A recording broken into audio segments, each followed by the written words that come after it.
What the is leadership? Thought-provoking conversations with expert leadership scholars, exceptional leadership practitioners, and other extraordinary individuals. Good day. My name is Jonathan Kroll, and I am the founder and executive director of Leadership Trainer. I am so delighted for this conversation with Kenna Cottrill, who I've known for decades since we studied together in graduate school at Miami University of Ohio. Kenna is the manager of leadership and development at Virgin Orbit, and I am so excited, Kenna. Thank you for being here. I am excited to be here too, of course, always. Nice. So we start this conversation the same way every time. Kenna, what the is leadership? I love that question. And I love it because I don't know sometimes. But where I've been landing lately is I think leadership is complex. And I've been thinking about it a lot as I've been interviewing new folks at my organization. I've only been there for about 60 days. And there are just so many ways to be effective as a leader. And so I think that there's complexity in that idea of how many different ways there are to be effective.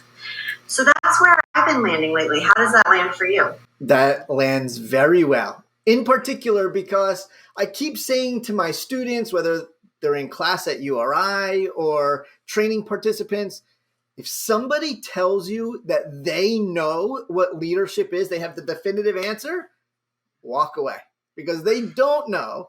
And the brilliance of your comment is it's situational, it's contextual, and we really don't know. There's so much to know that it's difficult for us to pinpoint what is leadership. So I really appreciate your commentary today. Well, and it's funny because I think that there are things that good leaders do and effective leaders do. And so I just started in this job, which I'm super excited about. And so I've been getting a lot of feedback about what we should do to develop leaders and leadership within our organization. And it's things like, oh, we need better communication. Cool. Well, what does that mean? What kind of communication? Are we talking about one-on-ones? Are we talking about meetings? Are we talking about emails? Are we talking about, what are we talking about? Oh, we really just need to talk to our people more. Okay, so what does that mean? Or we need to find a better balance between the change that happens on a day-to-day basis with our goals and our schedules and kind of the broader goals of what the organization is trying to do. And how do we find a balance there? That's what we need to work on. Okay, so what's getting in the way of that? So I feel like people are looking for the proverbial silver bullet. They're looking for that one thing that's going to make them more effective. And I feel bad sometimes where I'm like, I can't give that to you. None of us can give that to each other, right? We've got to try a lot of different things. I think it's contextual, it's situational, all of those things. Definitely. Yeah, there is not that silver or magic bullet. What I say, the secret sauce of leadership is that it's saucy, right? Is that there's lots of sauces, and it's based on the particular needs of that individual, of that team, of that follower-leader relationship, of that context and situation. And so there's so many factors that go into one's development. And the other thing too is we're on this lifelong leadership developmental journey, and that it's not about checking off the boxes of we did the communication program or the teamwork program, but it's how can I continue to develop my skills and capacities to be more effective across the spectrums of people and situations of my leading.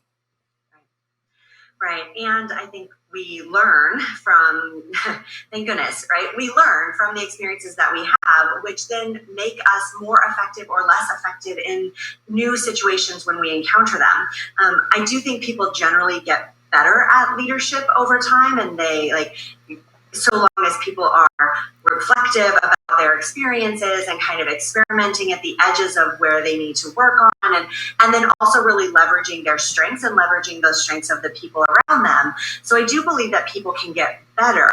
And I believe that environment matters. So what is the leadership community around you? What are the expectations for leaders within the organization that you work for? What are the role models that you have access to, and what are they doing to help to scaffold and to support leadership throughout the organization, and not just leaders, but leadership and that process that happens between people to make things happen. So I think too, we're getting so caught up in like developing leaders, like individual people who can do this work, when really it's also about that relationship that happens between people on teams, between leaders and followers, and however you want to think about that, between levels of leaders, because at some point we're all leading something. And so thinking about the dynamics of that relationship and the changing context in which that happens.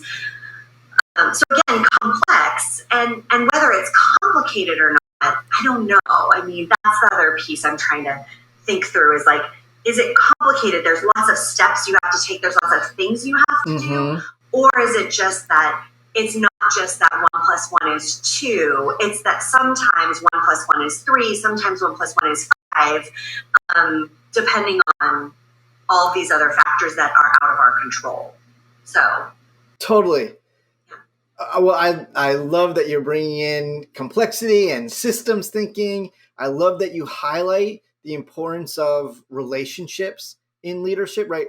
Leadership is a relational experience, and that we cannot lead unless we're engaged with others. And that's often forgotten, in part because we have such a love affair with what I think are antiquated perspectives of leadership about the skills and traits of the actual leader. And so a lot of our leadership programs focus on that leader development rather than leadership as a relationship developmental experience. Well, and I wonder too, the context of there's so much work to do, and that as a leader, and I think this happens in many organizations where we promote into leadership roles and like into roles of authority, those folks that are really good at the technical part of the job, and then we don't prepare them effectively. So I think that happens at organizations everywhere, and that then complicates this idea of leadership as a relationship, because what we've essentially said is like, okay, you are really extraordinary and we're going to promote you to lead other people who may or may not also be extraordinary, but you certainly are. And so now go and do the thing, go make it all happen. And by the way, you still have work to do, like hands on. You have to deliver something yourself that is unique, in addition to getting all these people to deliver something that is meaningful. So I think that that's the other piece why sometimes leaders struggle with the relationship part, because they are actually still on the hook for a like tangible deliverable, and so are their teams. And so and so many of our performance management approaches are based on your deliverables. I think that is changing as well, where kind of how you do things is just as important as what you do. But again, how do we help leaders and followers? Like, how do we help everyone understand both like what's expected of you and how it's expected that you're going to deliver? How you're going to interact with others is equally important. Wow, you're giving me so much to think about and process. I'm so appreciative of your thinking and sharing about leadership, Kenna. Thank you. So I like to give our guests the last word on what the leadership is. So what's something that you want to share before we close?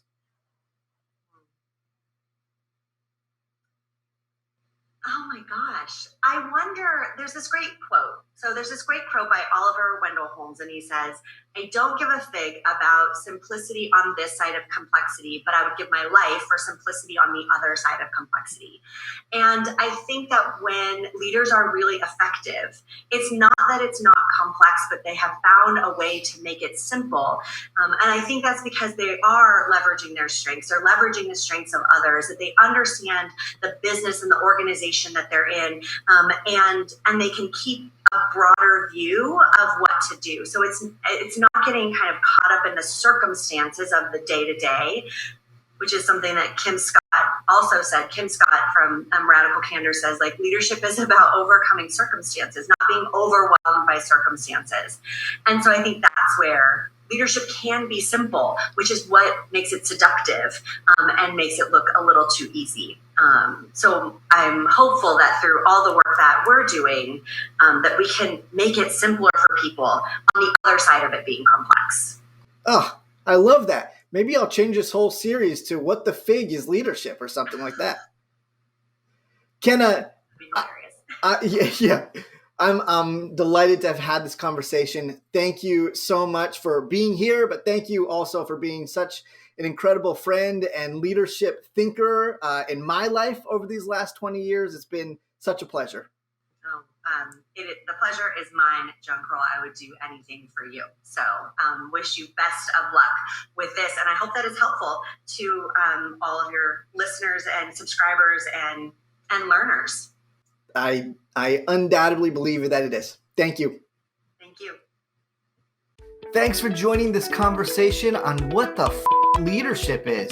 If you enjoyed it, please subscribe to this channel and don't forget to check out leadershiptrainer.org for all of your leadership training, programming, and resources.